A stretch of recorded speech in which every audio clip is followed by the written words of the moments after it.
UFOs, flying saucers, daylight discs, and nocturnal lights.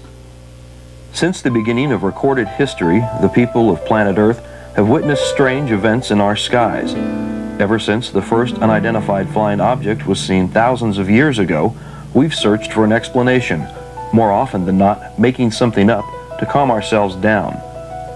In this attempted identification, UFOs have been called messengers of God and chariots of fire.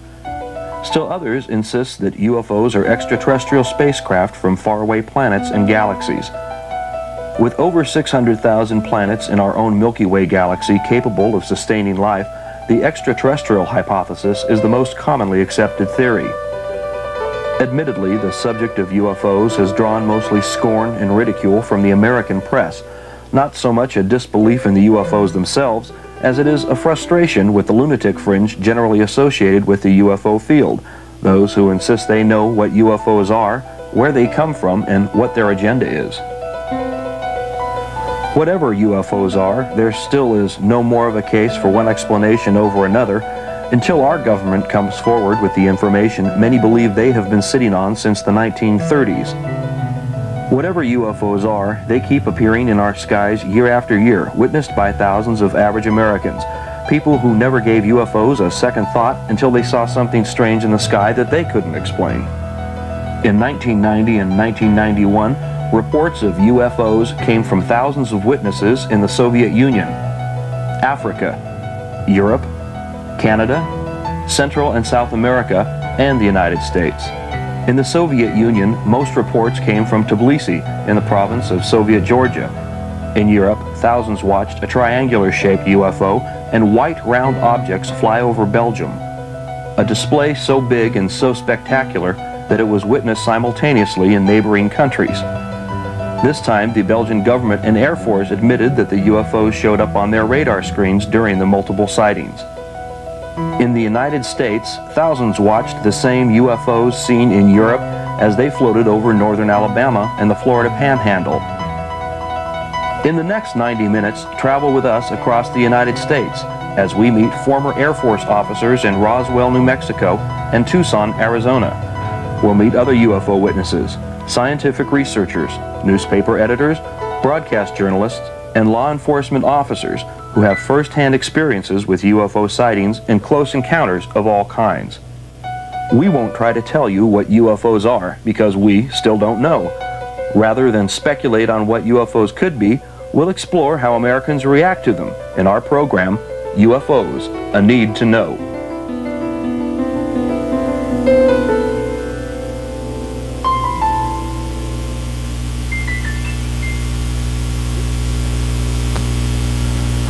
This is the town of Fife in northern Alabama, the heart of what is commonly known as the Bible Belt. The people of Fife still live the same kind of lifestyles their ancestors lived here at the turn of the century. You could say that Fife, Alabama is the most normal place you've ever seen. But what happens here after the sun goes down isn't always normal. On the evening of February 10th, 1989, residents from all over the county deluged the switchboards of local law enforcement agencies. Some callers reported seeing a beautiful flying saucer rimmed by bright multicolored lights, hovering silently and flying off into the distance at a snail's pace. Others watched a large triangular object with 3 large white lights underneath. One local resident phoned the Fife Police Department after watching a crescent and triangular-shaped object pass over the treetops. As the woman reported the object, she asked for a patrolman to come out and look. Fife Police Chief Charles Jr. Garmany and Assistant Chief Fred Works half-heartedly got into their patrol car and headed out to the community of Grove Oak, west of Fife. Before they could reach their destination, they heard officers from neighboring police departments on their radio, all reporting strange objects in the sky, objects that made no sound, objects they couldn't begin to recognize. In less than a minute, Chief Garmany and Assistant Chief Fred Works spotted one of the objects. A lady had called an object in the sky in, and the chief and myself went out to check it out, and we saw a bright white light in the sky before we ever got to her location. And we stopped and watched it. It was like maybe 2 fingers over the horizon, over the treetop horizon, and appeared to be moving at a very slow pace. and it would get brighter and then dimmer, almost like a light turning towards you and then away from you. So we stopped the vehicle and observed it for a few minutes, just, I don't know, 2 or 3 minutes, and decided we would try to drive toward it. So we radioed a town down south of us, and I believe their chief was on duty at that time, and he confirmed that he saw the object, and it appeared to have some blinking lights on it, like maybe a red and green colored lights. A police officer from Crossville radioed and said that he told us his location and said that a large object had flown over him at a fast pace, flying in a west and south direction. Well, evidently we were in the path of that object. We stopped and got out and looked back toward the east, and I saw this object coming over the treetops, and it appeared to have kind of a, I don't know, like a white lights on it. They weren't actually shining where they were real bright. You could just tell they were on it, and there was kind of a glow of the lights around it. And I told Junior, I said, there's the object he's talking about. And I said, it appears to be an airplane. And I said, well, I said, it don't look exactly like an airplane. And it kept flying toward us, and it flew right straight over our heads, and it was hard to tell what distance, you know, what height it was. Maybe, we estimated maybe 1,500 to 2,000 feet, and possibly as big as a football field. And it had three huge, like spotlights, kind of triangle shape, with the one being more toward the front. But they were not shining. They weren't shining at the ground. They were like shining back up on the craft itself. So I asked the chief, I said, cut the car engine off. And like I said, there was no other background noises. The car was dead. You know, we shut the engine down, it was dead. And here this big object come flying over, and I mean, if you put your hands up like this, that's about how big it looked to you. Bigger than a beach ball, you know. As big or bigger. And we watched it fly over us, and then we turned, you know, no sound whatsoever. We watched it go off south and west of us. Never a sound. If we'd have been looking down at the ground, we'd have never known it was there. Fred and I pulled over on the side of the road on County Road 43 and stopped our patrol car, shut the engine off and got out. And at that time, the object came directly over our patrol car, and we were looking up underneath it. And the object appeared to me that it was some 1,000, 1,500 feet higher, had 3 real bright lights underneath it that were shining not on the ground to illuminate the ground, but shining back up underneath the craft to illuminate the craft itself.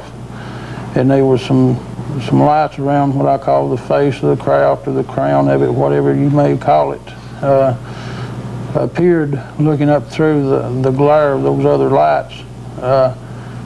Maybe green, blue, or red, or some of them might have been white. It was a large craft, and it had no sound whatsoever. It just continued didn't descend or pick up any speed or anything, just a steady speed, just right over us, and went right on out of sight.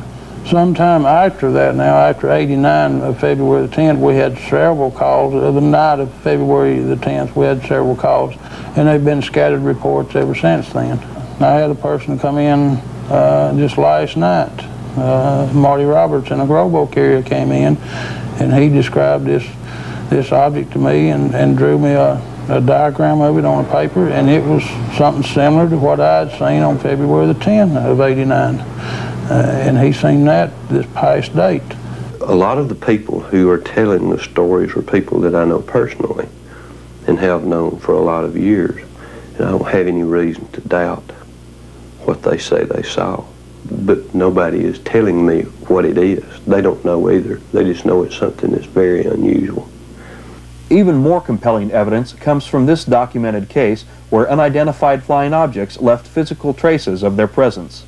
I was driving home from work about 9:30 in the evening, 9:30, around that time, and approaching the road that turned off a paved road to my house, I noticed flashing lights in the distance and assumed that they were fireworks.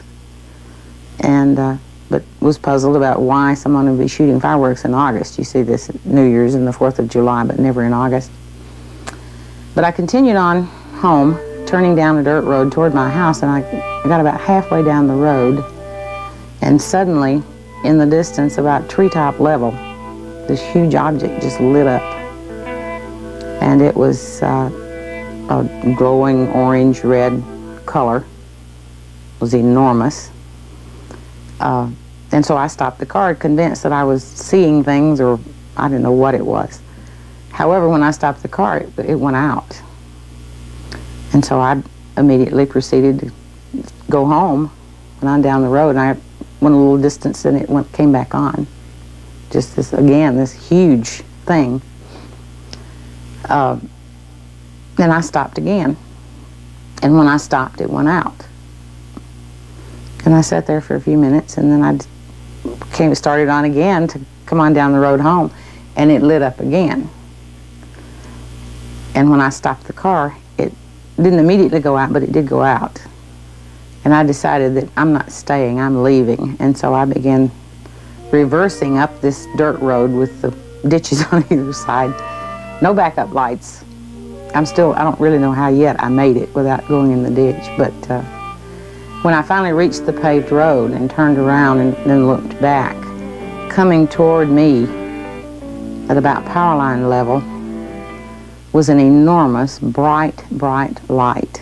The glowing object was not there any longer. It was just this really bright light, and moving very slowly in the direction that I was traveling. And so I immediately took off, and I went back to my office in Fort Payne. I have no idea what I saw, but it scared me to death. It was bigger than my house. It was just an enormous glowing object. There were 6 or 8 pine trees that were affected by whatever this thing was. They had turned a very strange color, the needles on the pine trees. There's a maple tree nearby that with leaves on one side and no leaves left at all on the other side of this tree. And underneath where this object was, there's nothing but bare ground. Everything had died, all the grass and weeds and foliage of any sort. Just totally bare ground. Well, this happened in 1976, and it seems, I'm not absolutely certain of this, but I think it's been about 4 years ago that it finally started to regrow, which would be 86. So there was a period there of somewhere around 10 years that we had just a big bare spot there, that nothing grew. And there was a large pine tree that looked like something had just snapped the top out of it. However, it had not turned a different color. It was still green, but it was broken. Janine Lyle's story gains more credibility as a sergeant in the Alabama State Troopers recounts his investigation. At the point where Janine stated she saw the object, there was a large area of dead vegetation, trees, grass, weeds, bushes, etc., all dead, nothing growing. I measured the area, and it measured 60 feet at the widest point by 90 feet at the longest point. There was a stand of grass in full bloom in the middle of the field road, and it came up to a point and stopped. And for a distance of 90 feet, there was nothing growing in this field road.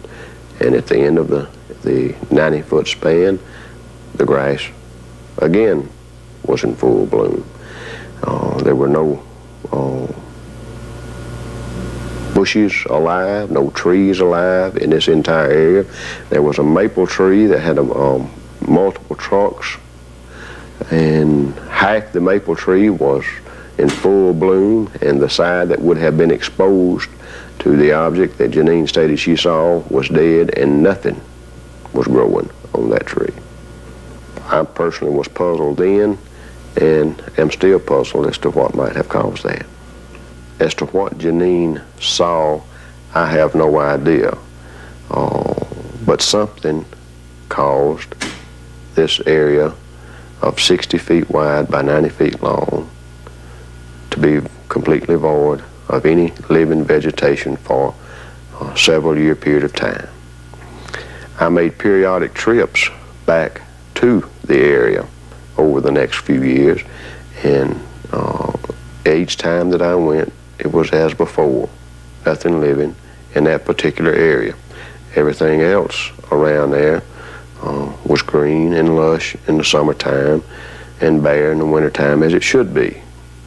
I believed Janine, and I'll state today, I certainly believe that she saw exactly what she stated she saw. Now, what it was, we don't know. Perhaps the most significant detail of the Fife sightings is the way the community responds to seeing UFOs. While amazed at the spectacular sightings in their area, the locals don't have a problem with being at the hub of UFO activity. Most UFO researchers consider the existence of UFOs a challenge to organized religion. The local pastors would disagree. Well, of course, being a Christian, I think it all has to start from a basis. Being a Christian entails taking by faith something that you cannot actually see. The Bible, for instance. Now, there's a certain amount of things that you can read in there that can be proven, of course, you know, by history and archaeology and so forth. But no way could a person come to the point of being a Christian just on the basis of what has been proven or has not been proven in the Bible. So the element of faith is there, and you've got to start there. So the reason I'm saying that is that for me as a Christian, I can see to where in the Bible Belt you have this underlying root system of faith in the Bible and in God, let's put it that way, so that you don't have to feel like you have to explain everything. Whereas if you're not in the area, the Bible Belt, or you haven't had that traditional those values of faith instilled in you, well, then you're going to feel like you have to prove. More things have to be proven to you factual rather than taking them by faith. That's why I think that you'll find in the Bible Belt less of an apprehension concerning UFOs.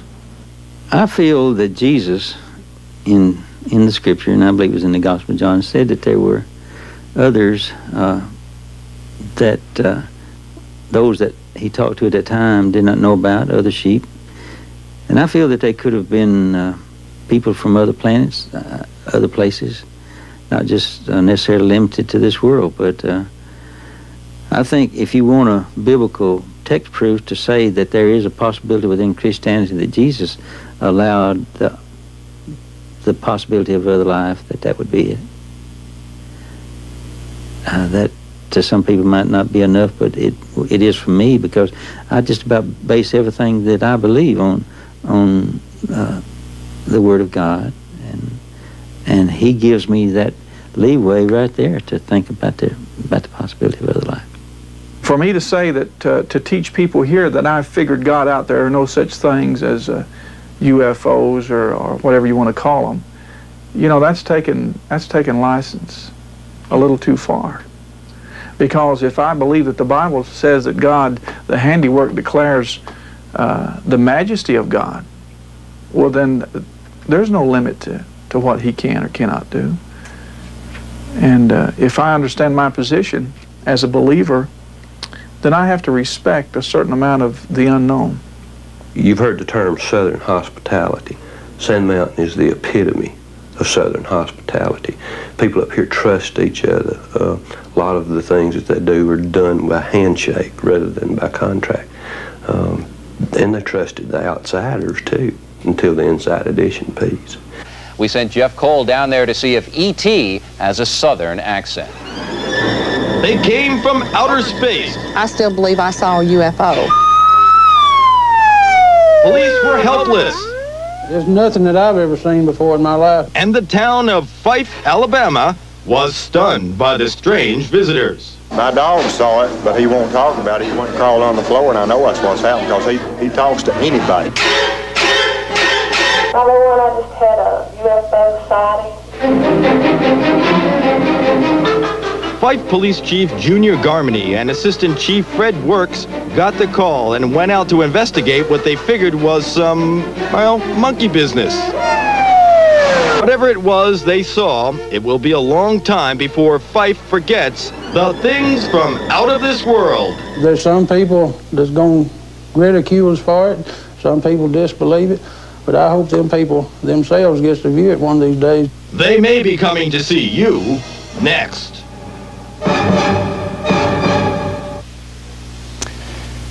There is a legitimate investigation going on down there, if you can believe it. The FAA and the Air Force are doing that investigation. And if any of you Martians are watching this broadcast, please drop by to see us and bring Elvis with you. Straight ahead. We'll get back to reality. What was the reaction to the job they did? Well, they did a job, all right. They spoofed the incident. They made it to appear like a Keystone Cops kind of a program, and people up here didn't like it at all. They thought they were here in good faith, so they showed them the Southern hospitality. And when the program came out, they were incensed, not just the people in the Fife, but the people of the whole area were very, very angry at what Inside Edition did. It was ridiculous. When Inside Edition came in to do their piece, everybody was welcome. We tried to make them feel at home and be a part of the community. But after the Inside Edition piece ran on TV, the outlook toward the media was completely different. It wasn't hostile, it's just that they didn't get any help. Help was slow in coming. You had to show good faith that what you were doing wasn't going to be like what Inside Edition did. People are still seeing things up here. They're not as frequent as they were during that time, but there are reports of seeing things in the sky almost constantly. I don't mean every day, but I mean hardly a week goes by when we don't get some reports of something in the air. The history of UFOs in America goes back to 1897, when a great airship was seen traveling coast to coast by multiple witnesses. This despite the fact that airships did not yet exist. Reports of the great airship were printed in newspapers from New York to California. More recently, the modern age of UFOs in the United States was ushered in by the Army Air Force's Air Technical Intelligence Center. Among the first Air Force officers to analyze reports of UFOs was Wendell Stevens, a retired lieutenant colonel now living in Tucson, Arizona. Colonel Stevens left the Air Force after 26 years to investigate UFOs full-time around the world. I was working in the Foreign Technology Division at Wright Field. I was a test pilot there. And all of the pilots had a desk. They had additional assignments besides their flying assignment. Mine was in the Foreign Technology Division in the Air Intelligence section, Air Technical Intelligence. It's where we analyzed technical data pertaining to engineering developments concerning aircraft discovered worldwide. It was forwarded through intelligence agencies to the United States government, and we got the aerotechnical information, and we tried to match it with other information from other sources, from other countries, trying to stay on top of the latest developments worldwide. And of course, at the same time, we were getting operational reports on strange aerial phenomena observed. During the war, this phenomena was called foo fighters. It comes from the French word for fire, fireball fighters. And all of those things were collectively called foo fighters, for lack of a better term. And we had reports from back as early as 1933 on such events observed and reported through intelligence channels. These foo fighters represented the ultimate development at the time. It was something beyond the visible capability of any country in the world to produce, as far as I could tell, from what was available to me, probably as much as anybody else in the country at the time. And my assignment took me to Anchorage, Alaska, where I went to an Army base. The Air Force had separated from the Army, and now I'm going back to an Army base. And I found that my position, initial position there, was as Assistant Base Operations Officer, which was out of my specialty. But my primary duty was to supervise a team of technical technicians from the Air Materiel Command, from my parent command, who was up there working a highly classified radar project on an unclassified weather research project. The weather research project was using the B-29s to survey the Arctic, and that was an excuse for the B-29s to go into the Arctic space and run what they call profile missions with their mission folders on potential targets. They were assigned a grid plan to be flown after that to map both photo mapping, radiation mapping, thermal mapping, magnetic mapping. We ran all kinds of maps simultaneously with equipment installed aboard the B-29s when they were prepared for these missions. Along with that was this special team that I was supervising of civilians that installed a kit of equipment aboard the airplanes, which consisted of additional cameras. It consisted of, all combat airplanes have 16mm cameras mounted in the guns. But in addition to those cameras, we installed other free-mounted 16mm cameras, handheld 16mm cameras, 35mm movie cameras, a 70mm movie camera, and we had still cameras up to a Fairchild K20 that took a picture on an 8-inch by 10-inch negative. That's the size of a typewriter page.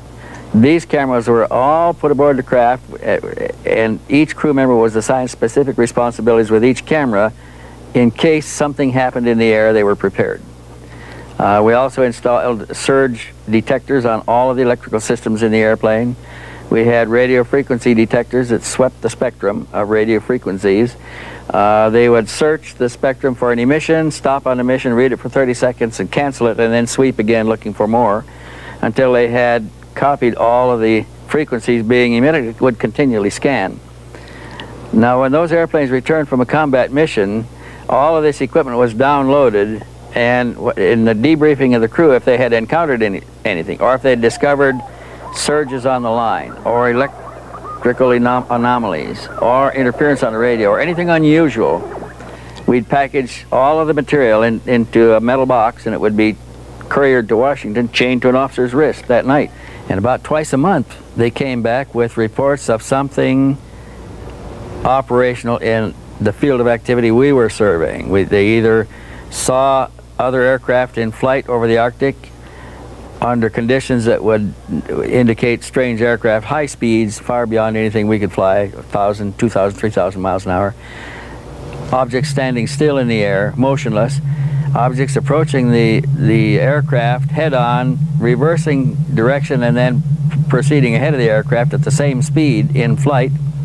We had reports of disc-shaped objects that paralleled the craft in flight. In one case, we had one that paralleled the ship so close it was behind the trailing edge of the leading wing and ahead of the leading edge of the tail wing in the slot there.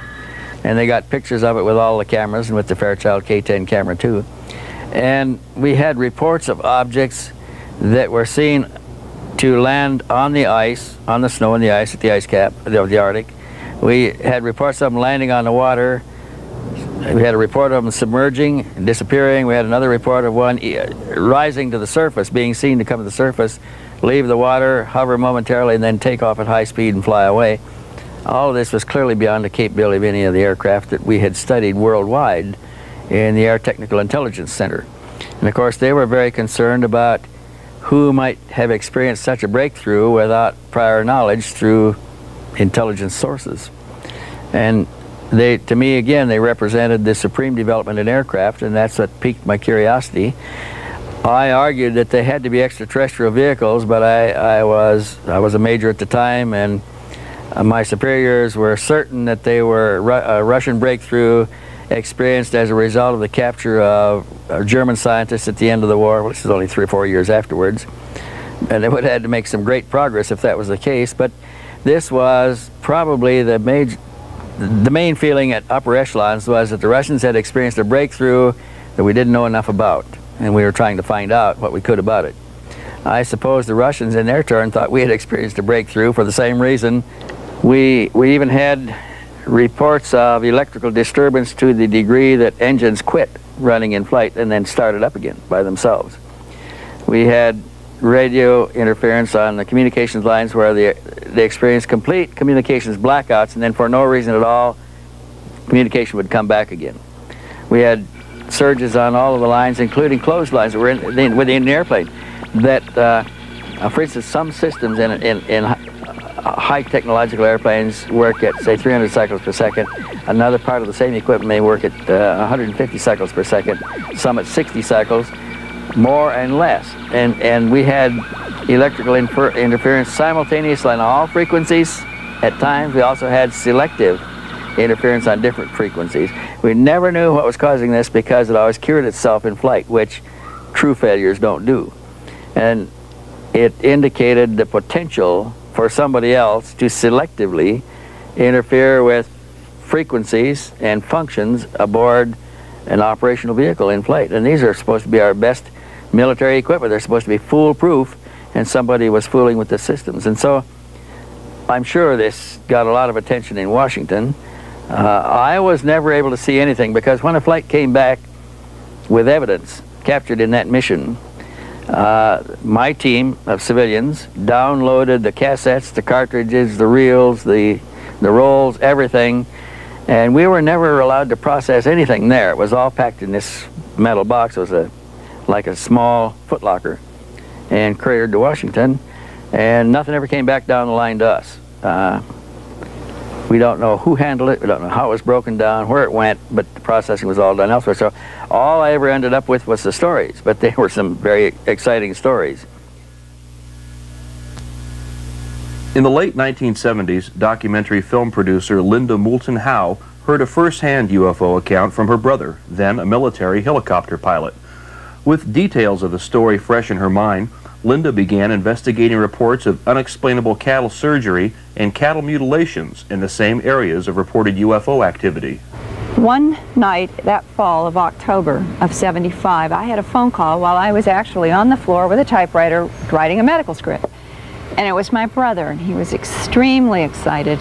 And the first words out of his mouth were, "Linda, a UFO has set down on the base." And I rarely heard my brother speak with such energy. He was a helicopter pilot in '75 at Malmstrom Air Force Base outside of Great Falls. And that particular night, he had been at a wing party when beepers started going off all over. There was an emergency. And the emergency, as it turned out, was that electronic signal equipment had gone off over a missile silo known as Kilo 7 at Malmstrom. And a sabotage alert team was reporting that a football field sized, that'd be 300 feet in diameter, an orange glowing disc was hovering, or stationary, whatever word you want to use, very low to the top of the missile silo.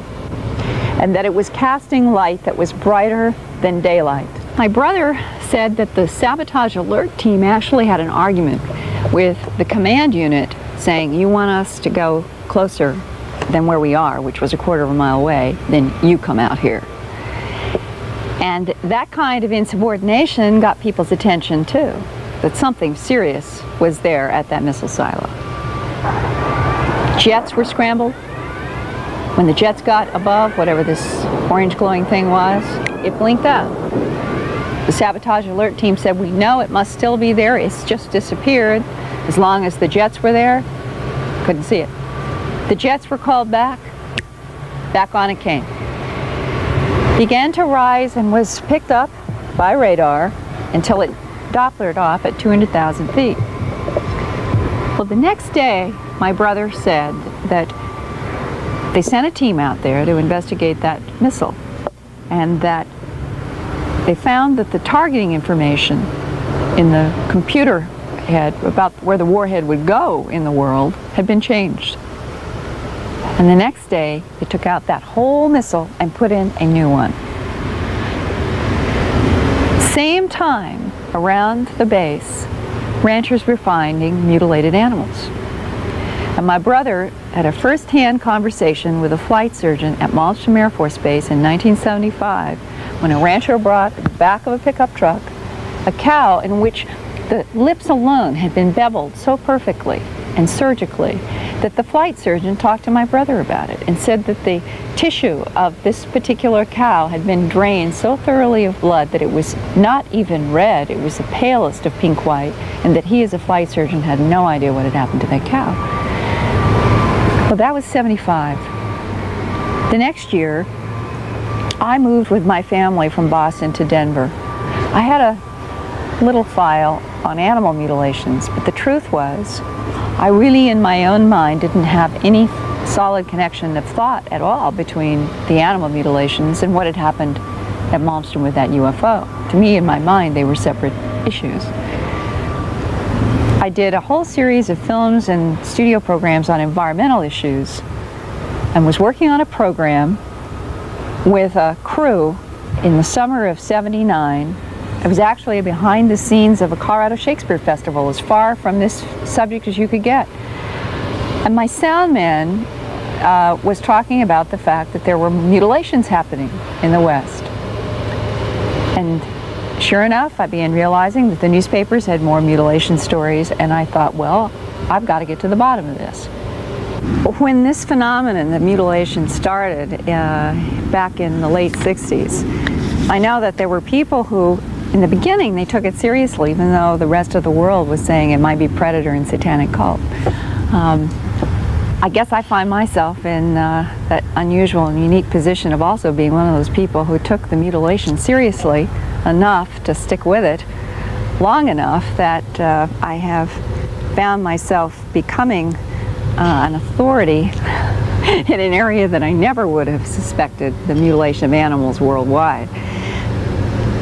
But the carcasses themselves are one of the biggest single bodies of evidence that something highly unusual is taking place on this planet. Mutilations have continued every year in my files. I first started looking into the mystery in '79 to '80 when I did the documentary A Strange Harvest. And the phenomenon was worldwide then. It remained worldwide in stories throughout the beginning of the '80s. We're now 1990. And right here in front of me, I have an article from Associated Press, Cattle Mutilations, Still Unexplained. This is dated August 19th, 1990, Vicksburg Sunday Post, Vicksburg, Mississippi. Here is a story about 2 mutilations in a little teeny place in Mississippi called Guntown. This is 1990, this is right now. One of them, and I talk with the veterinarian, a veterinarian named McMillan in Guntown. Quote, a 500-pound heifer was found in early July with the left ear and 18 inches of skin from its left rib cage cleanly severed. Where the hide had been, a hole was bored through to the beast's heart. And the vet said that he could look right down through a hole in the rib cage and he could see a hole going through the heart. Do we have any technology that could do that kind of a... Maybe lasers. Maybe lasers.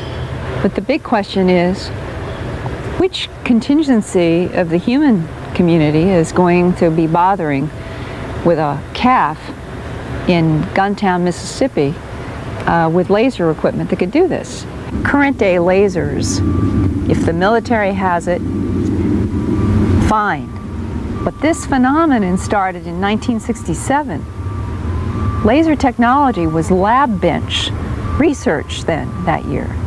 And yet that first horse that was found in southern Colorado in September of 1967, referred to as Snippy, but the actual name was Lady, that horse had flesh stripped from the neck up. The bones were as clean white as if that horse had laid in the sun for months. A pathologist named John Altshuler, who has been working with me recently, was there confidentially. Didn't let anybody know. He looked at that horse and found that the internal sternum cavity of that horse in '67, all the major organs had been removed. And he said the thing that got him, since he had worked medically on cadavers of human bodies and other animals, including cows in his work as a medical student, he said there was no blood, there was no presence of fluid, there was no indication there were just dried blood anywhere in the cavity or around that horse. He said how you would remove these kinds of organs and have it be so clean was remarkable to him in 1967. Further, he took some pieces of the mutilator's cuts and took them back to Denver, and under a microscope he said he could see clear evidence of high heat at the edge of the wounds. This is 1967.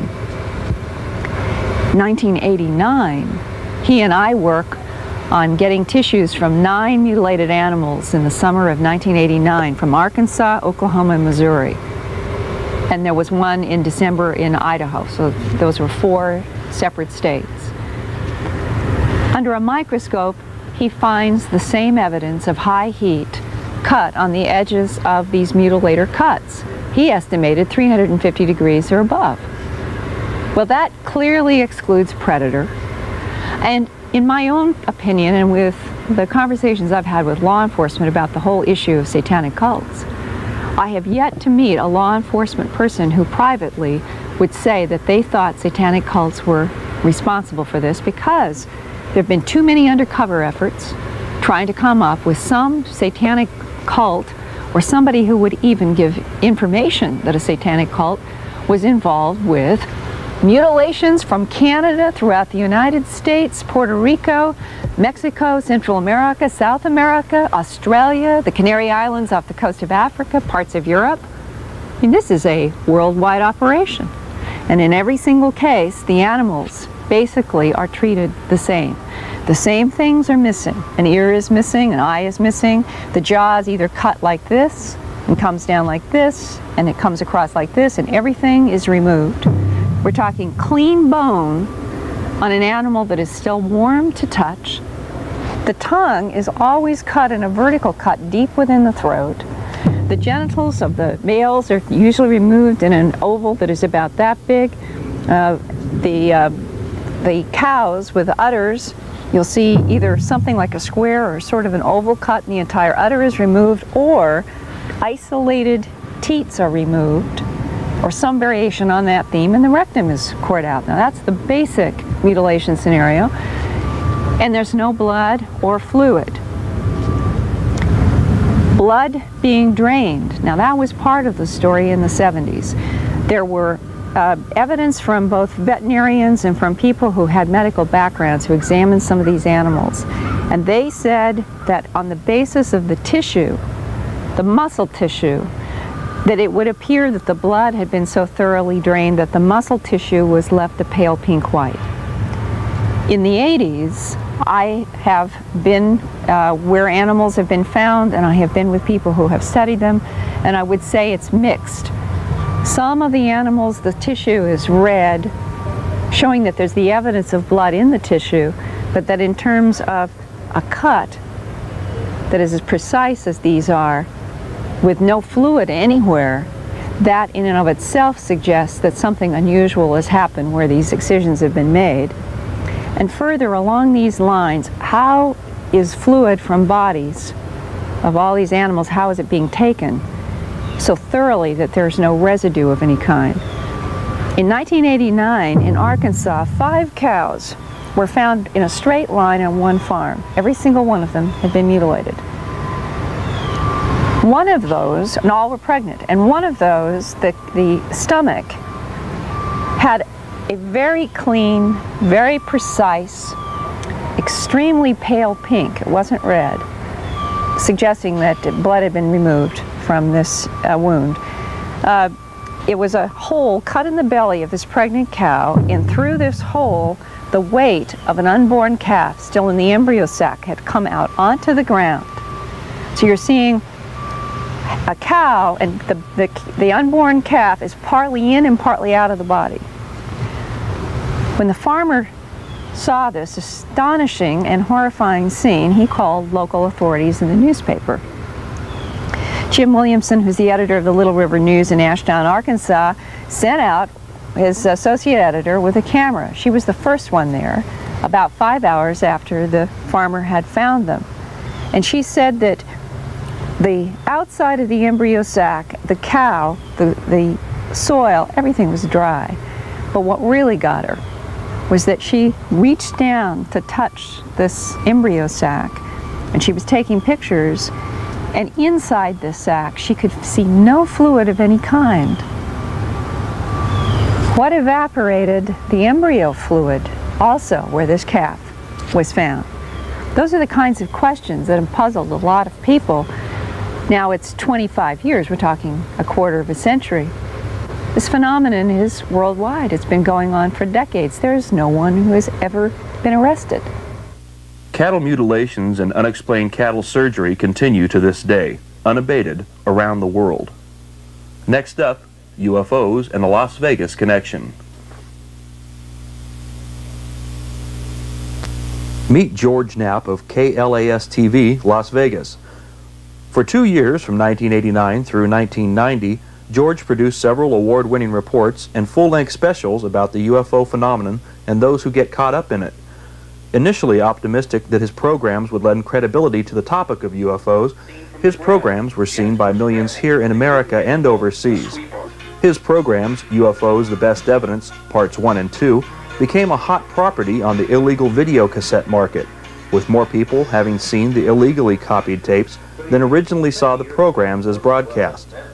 After dealing with the subject of UFOs and high-visibility proponents of the Flying Saucer Society, his initial optimism has turned into pessimism after having his fill of lunatic fringe ufologists. We've all seen so many people in this field where they want to convince you you've got to believe. I'm more of the opinion you put out the information and let people make up their minds. I wrote to President Carter to ask him a couple of questions, and that's a whole other line. I never got through to him either. I wrote to virtually every NASA astronaut who has ever been associated with this phenomenon and never got a single response from any of them. You'd figure you'd at least get a form letter back, and never got anything. I wrote, I'm very disappointed with the Freedom of Information Act, how effective that is too, because I didn't get diddly out of that.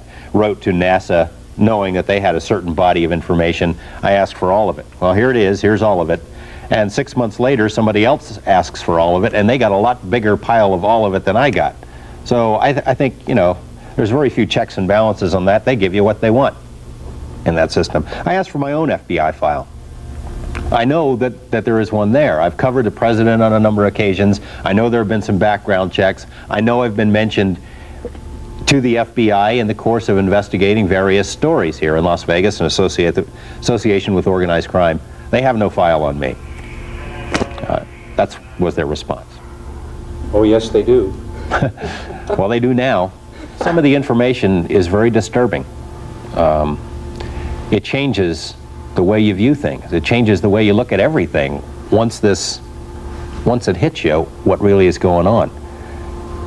And I think the government could be right in a sense that if the story came out in its entirety, if the president went on television and said, they're here, we can't do anything about it, that it would shake our foundations. It would shake our belief in religion and shake our belief in government. Maybe people would stop paying their taxes because it would change the way we view everything. It's changed my life. I mean, I'm not seeing God or anything, but it's changed the way I view things. Most controversial in Knapp's UFO report was the story of this young scientist, Robert Lazar. Lazar claims that out in the Las Vegas desert, he worked on operational flying saucers at an area called Site 4. He says it's our country's #1 top secret. I had a casual meeting with Dr. Edward Teller while working at Los Alamos National Laboratory in New Mexico. He referred me, after several years, to a job out in the New Mexico desert, a place known as S4 near Area 51, where many top secret government projects had their home base, essentially. Edward Teller is the director of the program, and I think someone approved by Ed Teller, someone suggested by him, I think that carries enough weight in itself. I had a fascination with small jet engines. I had built and installed a jet engine in a little Honda Civic, a small car. It made the front page in the local Los Alamos paper, The Monitor. Coincidentally, and in fact on the back of that front page, Ed Teller was giving a lecture on SDI, and I believe that was June 1982 at Los Alamos. As I was walking up to the lecture hall, I wanted to hear what Ed Teller had to say. as I was walking up to the lecture hall, I got there relatively early, thinking there would be a fairly large turnout, and as it turned out, there wasn't. I got there about an hour and a half early, and Ed Teller is sitting outside, and he had just bought a paper out of the paper machine, and he was reading the front page, and I thought, well, what an opportunity to introduce myself. I can say, well, I'm the guy you're reading about, I always wanted to meet you, so on and so forth, just to get into some small talk. We talked for a little bit. He seemed interested in some things I had to say, and really just wanted to hear his viewpoints on certain things, and we had a cup of coffee together and a donut down at the cafeteria. That was the extent of our meeting. After that, I heard his lecture, and later, after I had moved to Las Vegas, when I decided to get back into the scientific field and sent out resumes to many other laboratories around the country, also any government research organizations, I did shoot a resume to Ed Teller too. He called right after receiving it and said, I had directed your resume to someone in Nevada. It's a highly classified project, and they'll be requesting an interview. Within 20 minutes the phone rang. That was the request for the interview. So obviously Ed Teller gave it more than a nudge. It was more like a directive that this person will be interviewed for this particular job, and that's the bottom line. So yeah, he did get me into the program. In early 1989, I was already in the program and working at a slow pace, because at the same time I had to go through an extensive security investigation that was like no other I had been through before. I had Q clearance from Los Alamos, and this was something far above it, which I was told was 38 levels above Q clearance. It required an executive order to be signed at that time. At that time, that executive order was signed by Ronald Reagan. The program, I was only in the program for a short time, however. I think that lasted all the way till April 1989, when we finally parted ways, and there's a whole story behind that. Initially, during the interviews, it was never specifically stated, hey Bob, we're going to be working on flying saucers or alien craft recovered from crashes or recovered from wherever. The job title was a senior staff physicist. I was to be working on advanced propulsion techniques. Certainly when I made a few trips out there, began reading briefings, things dealing with the origin of the craft, the race or the type of aliens that piloted the craft, specifics on what these looked like, what their physical structure was from autopsy reports, things of this sort. Seeing the hardware, I realized that this is not a research effort, that this is back engineering, and that we have the device, the craft itself, and we are working backwards to find out how it works. They have the finished product and really want to find out the manufacturing technique, the basic physics in it, and it became very obvious what we're working on. But it was strange that even up till the very end, really no words were said about what was going on. The time I saw the craft, large disc flying saucer, typical flying saucer, even that I basically put out of my mind, thinking, well, this obviously is a creation of the government, some sort of advanced type of flying vehicle, maybe an advanced fighter of the future, and this explains all those crazy flying saucer stories. People just seeing tests of this craft. The real striking part was when I saw the interior of the craft and noticing that the seats and everything were extremely small, obviously made for a small creature or children. Obviously they wouldn't let children in there, but that was before I got heavy into it to see that we're talking about strange languages and things and technology that doesn't even exist, and so on and so forth. The information concerning the craft itself, just the hardware, is very compartmentalized. There's a group that deals with specifics on the navigational equipment, the specifics on the metallurgy of the craft, and the specifics on the propulsion and power system of the craft, which is what my group worked on. That in itself created a focal point for our research and looking into what we were dealing with. So I, in a short amount of time, because that was all we had to look at, really gained quite a bit of information on how things operated. Of course, verifying the employment there is somewhat difficult. Los Alamos denies I have ever worked there, as does Kirkmeyer, even the subcontractor for Los Alamos.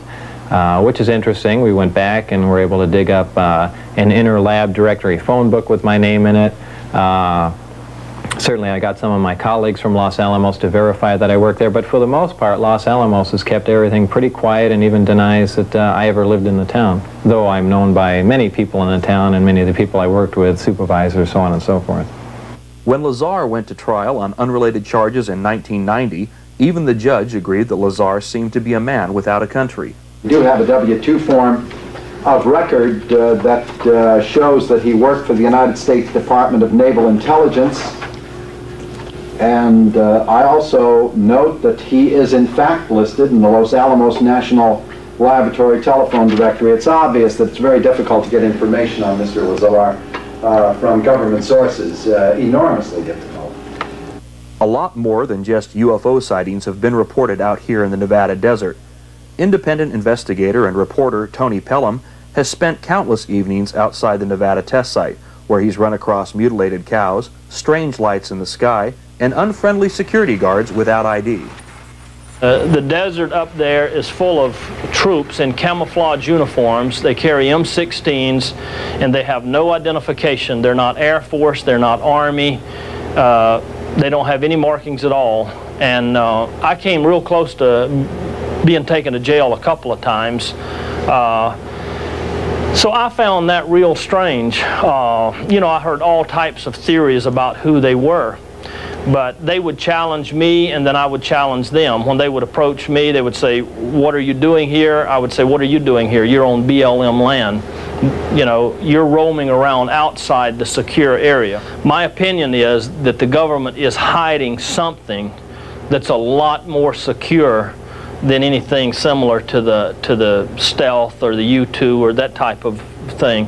I mean, I don't know. I don't know if there's an underground alien base up there. I don't know if they are UFOs or aliens.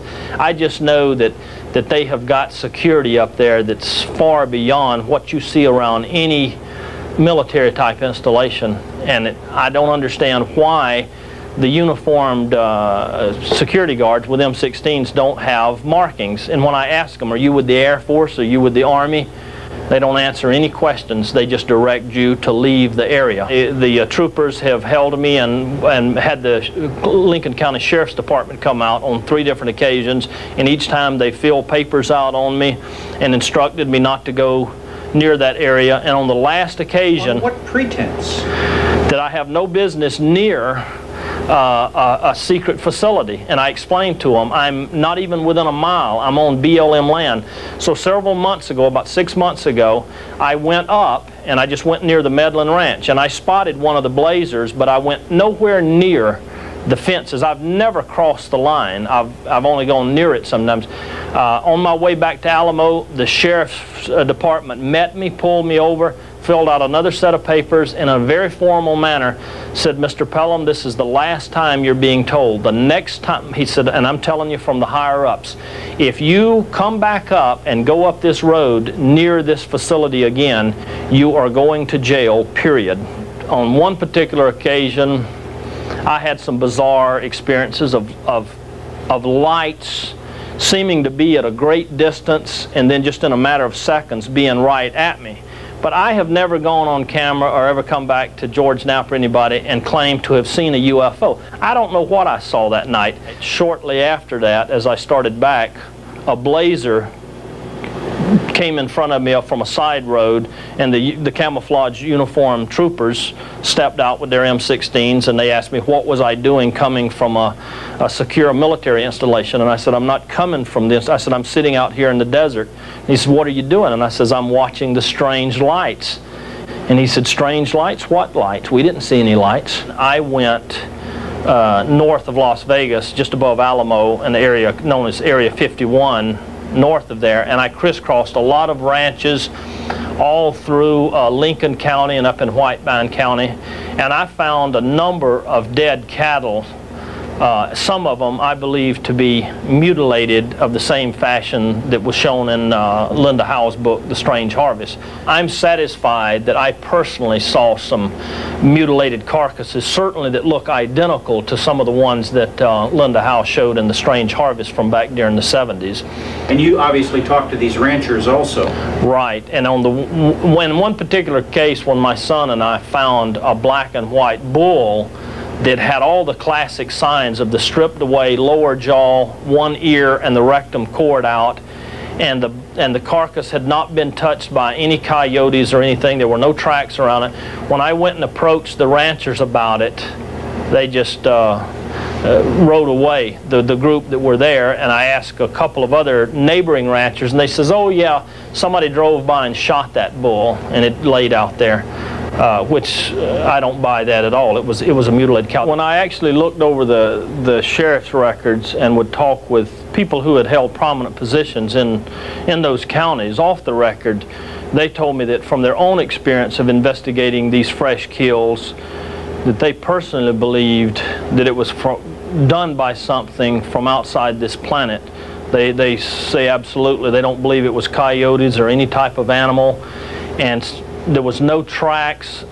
There was just no way anybody could have gotten into the area and done this type of mutilation without being seen by somebody or caught, or at least they would have left some tracks. And the fact that there's been thousands of these mutilations around the country and not one has ever been solved. Not one. There's not one sheriff's department or police department that has one solved. And so, like I say, these people that hold positions in the community, they don't want to go on a TV camera and say, yeah, I think it was done by some type of aliens. But off the camera, they say that they believe, because at the same time, the strange lights and the number of supposedly alleged UFO sightings in the area, that there's some connection between the mutilation of the cows and the strange lights in the sky. And all I was trying to do was either prove or disprove that that was going on. And to my satisfaction, I believe that the cows are being mutilated by something that nobody that I know of has explained satisfactorily how it's being done. In July of 1947, the world's first story of a crashed flying saucer came out of Roswell, New Mexico. The story was written and released to the press by Base Public Information Officer Lieutenant Walter Hott, under orders from his boss, Roswell Army Airfield Commander Colonel William Blanchard.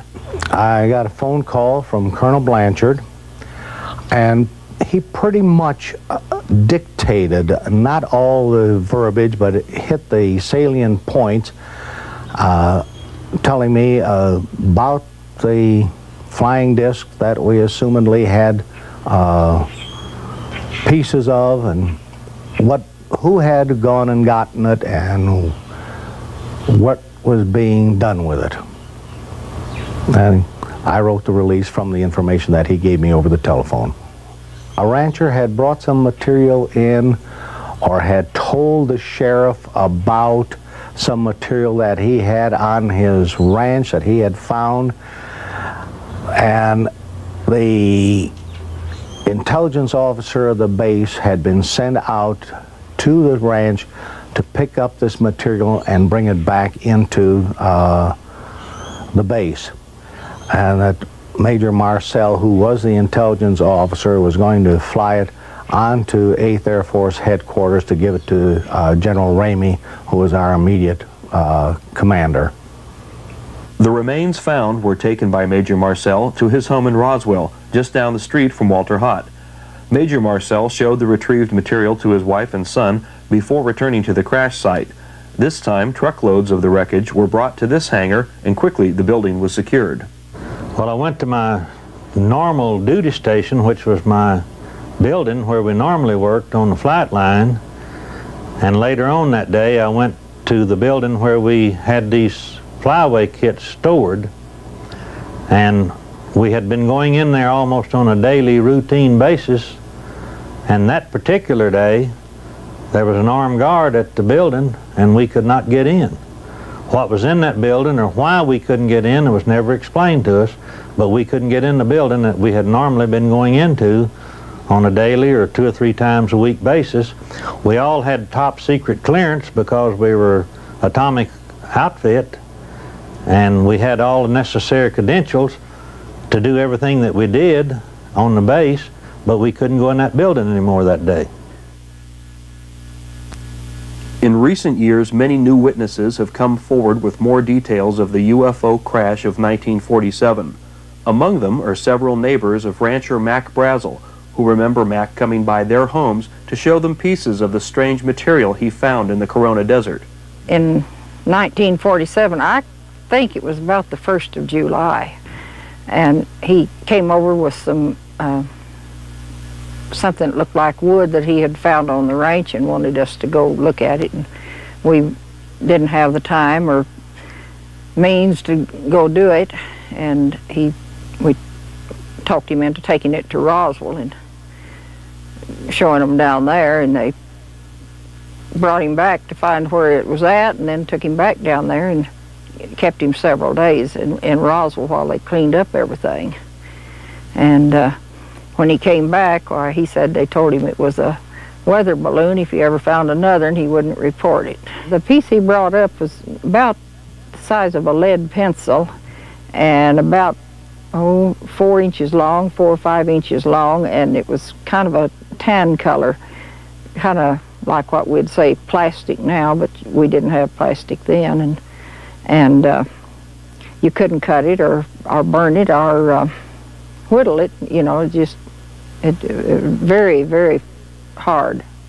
It was very light, it seemed to be, and he said that the stuff that looked kind of like aluminum foil, he said you'd crumble it up and then it'd straighten out. It wouldn't stay creased. It'd just open out, you know, but he couldn't get any of it off to bring up.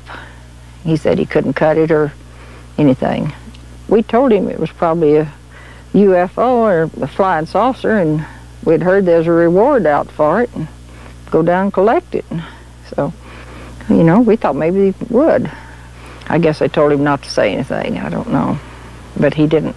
He just said if he ever found anything else, they wouldn't find out about it. So I guess he was a little upset about him keeping him. Neighbor Marianne Strickland also remembers a visit by her friend, the rancher Mac Brazel. He came by after this incident, and he had been humiliated and detained for several days, and he was a reliable, solid person, dependable, and he was, I think, anxious to square himself with his neighbors when he came by. I mean, to assure them that what he did was on the up and up. He came to the corral. Mac was living alone at this ranch where he was the manager. His wife lived in Alamogordo. And Mac would come and visit with the men in the family. He came into the house once in a while, not too often. And the time that he brought the sample of what he had picked up, he was at the corral. My daughter and 2 sons and husband were at the corral, and they saw it. My daughter says that it could be crumpled up and straightened right back out. He was telling my family about how badly the Army people had treated him down here. And it amounted to humiliation and detention when there wasn't any good reason. He had come in good faith. And they didn't accept it that way, or didn't appear to. He said they threw him in jail. He said if he ever found anything like that again, he would never show it to them. He would never bring it in. He had done so as what he thought was a good citizen, and he had been humiliated and mistreated, and he was very disturbed. Phyllis McGuire is the daughter of Sheriff George Wilcox. She too remembers the day when rancher Mac Brazel came by her father's police station with the material from a debris field on the ranch he managed. He told me that Brazel had been in to report a flying saucer, and I asked him if he believed that, and he said yes, because I don't know why he would come into my office and tell me this story for no reason at all. He had some material with him, he said, which I did not know what it was. And he said that he had sent some deputies out there, and they had seen some things. They had seen a corral that had some of the material in it, and they had seen a large burnt spot on some grass about the size of a football field. My mother told me years later that the Air Force asked them not to say anything at all about what had happened, and they changed the story that the paper had put out originally to say that what had been found was a weather balloon. She said that there were bodies and an unidentified flying object on the ground. There were bodies too, but that they stopped the investigation that the sheriff's office was going to do because the Air Force wanted them to. Yet another story of the strange debris comes from Charlie Schmid. In 1947, he handled pieces of the strange debris on location in the Corona Desert. There was some material looked just like tinfoil, but quite strong. And you could ride it up in your hand, and it'd just straighten out, no kinks, no nothing. It just straightened out by itself. Then there were some pieces of material that looked like aluminum. Real light stuff, but strong. It was about 16 inches long, about 2.5 inches, maybe a 1/4 inch thick. But you couldn't bend it, or twist it, or do anything with it.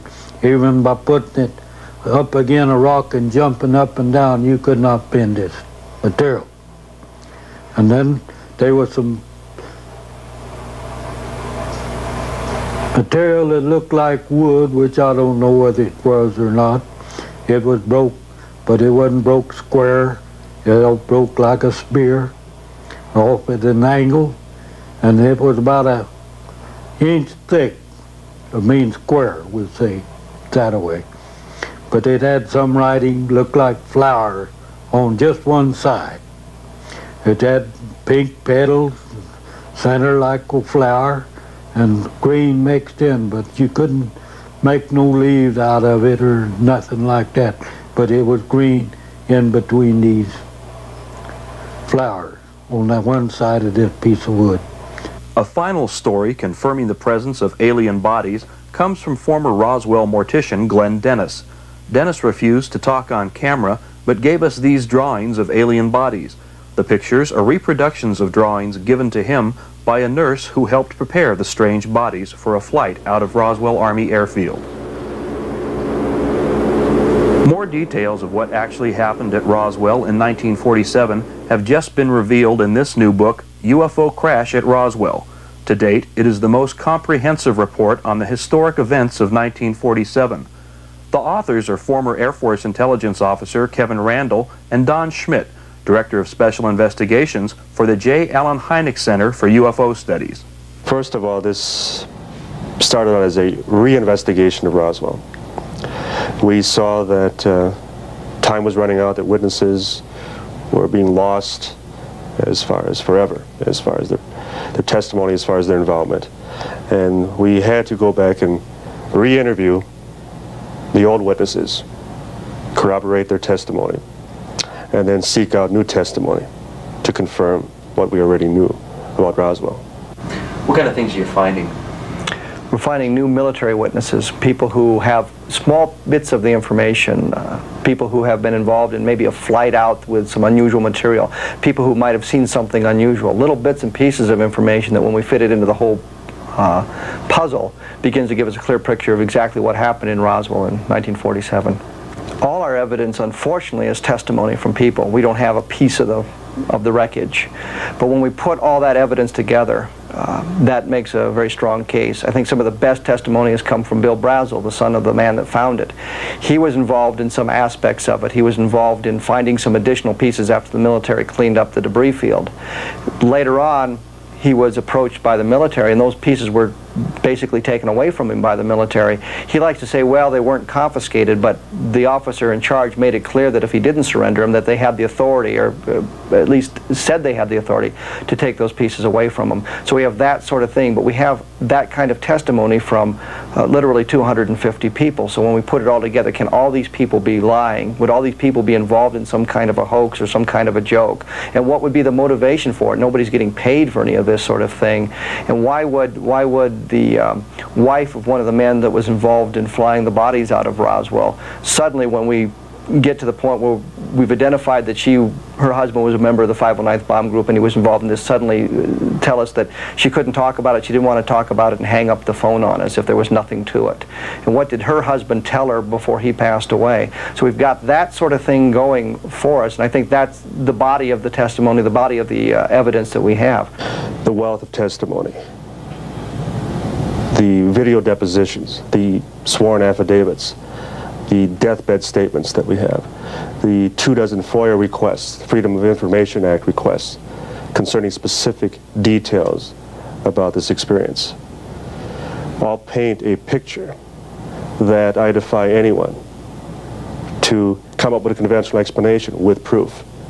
Among the first investigating the Roswell crash and retrieval was nuclear physicist Stanton Friedman. Currently combining talents with aviation writer Don Berliner, they too are releasing a new book with other details on the events of 1947. The case that at least one, more likely two, flying saucers were recovered in the central New Mexico, if you will, complete with alien bodies.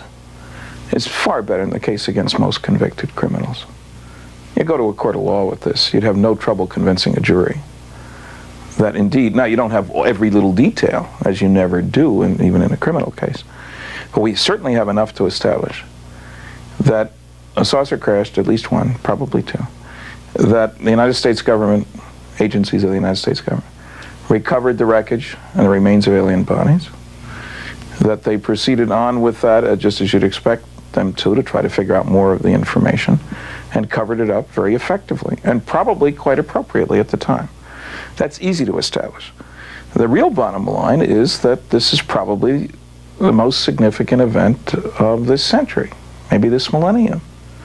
I mean, something that proves to us that we're not alone in the universe, and maybe our views about ourselves are a little bit strange, not in accordance with reality, is going to have an impact on religion, on politics, on technology, on our own psychology. This is a truly earth-shaking event. The Roswell crash and retrieval are now virtually proven. Between Randall and Schmidt and Friedman and Berliner, hundreds of testimonial affidavits, deathbed statements, and videotape depositions have now been collected. You can read them all in their respective books. The people coming forward with this information are among the most level-headed and patriotic of American citizens. It only remains for our government to tell us the truth, all of the truth, about the Roswell crash and retrieval of 1947. When we come back, we'll look at one of the most controversial aspects of the UFO phenomenon, witness claims of alien abduction. One of the most controversial aspects of the UFO phenomenon and its effect on our society are claims of interaction with UFO occupants and tales of being abducted by aliens. Perhaps the most convincing testimony comes from Travis Walton of Snowflake, Arizona. This was on November 5th, 1975. I was working with a crew of men in the woods, and we left the area. We'd worked late that night. It was getting dark, and as we were leaving down this dirt road way back in the woods, we saw a large glowing object near the road. Well, we stopped the truck, and I got out, went up to it for a closer look. I thought that this thing was just going to shoot right off, and then, you know, I hurried towards it thinking, you know, it'll be gone before I even get close enough to see it that well. But it didn't leave. It started to move, and the sound got louder. So I jumped down behind the end of a log there, and I decided I better get out of there. And I raised up, turned to go, and at that instant I just felt a numbing shock. I blacked out. Men in the truck said they saw a beam of energy come out of the craft and hit me in the upper body, knocked me through the air. When I regained consciousness, I was on board the craft, apparently. I came to kind of slowly. I was kind of groggy. I didn't regain consciousness real quickly, but when I finally got where I could see, I saw these creatures standing over me. And I became hysterical instantly. I knocked them back and jumped away from them. They started towards me. I screamed and made threatening gestures, and they stopped and turned and left this room. They had gone to the right, so I ran down to the left. I was down a curving hallway. I ran by some other doors, and I came to another door, and I kind of got to control myself a little bit. I kind of panicked there for a minute, but I stopped, went in this room. It was a very strange room. You could see the stars projected on the walls, or maybe you could see them through maybe some kind of a viewing screen or something. I don't know. But there was a chair in the middle of this room that had some controls on it, and I went up to that and tried to see if I could figure a way to open a door or get out of there or something. Another being came in at that point. The first creatures that I saw were very, very different from us. They were short, you know, less than 5 feet in height. They had large, bulging craniums, kind of a chalky white look to their appearance, very large eyes. He took me out of that room that this was parked in, down a hallway to a smaller room where there were some other people like him, and they put me down on a table, and I struggled with him, and I was knocked out, made unconscious with a kind of an oxygen mask-like device. And the next thing I know, I wake up on the road. Well, I know the Travis Walton case is a particularly striking case, and mainly because of the 6 witnesses. 5 passed in flying colors. An examination by a polygraph operator who was under the impression and the suspicion that they had murdered the then missing Travis Walton. And that investigator, who was a police polygraph operator, told me that if there was any defrauding or any kind of a conspiracy to produce a hoax, these 5 did not know of it, and that they were telling the truth when they told the story about Travis Walton. He remembered very little of the 5 days. But it wasn't what he remembered, but it was the fact that there were so many witnesses that had been examined in that particular way. I think that puts it down as one of the principal and most persuasive of the abduction cases. Seeing UFOs or believing in them is a personal experience. The interpretation of paranormal experiences is individually subjective to the percipient. Their interpretation of the experience, positive or negative, becomes their belief. Their belief becomes their reality.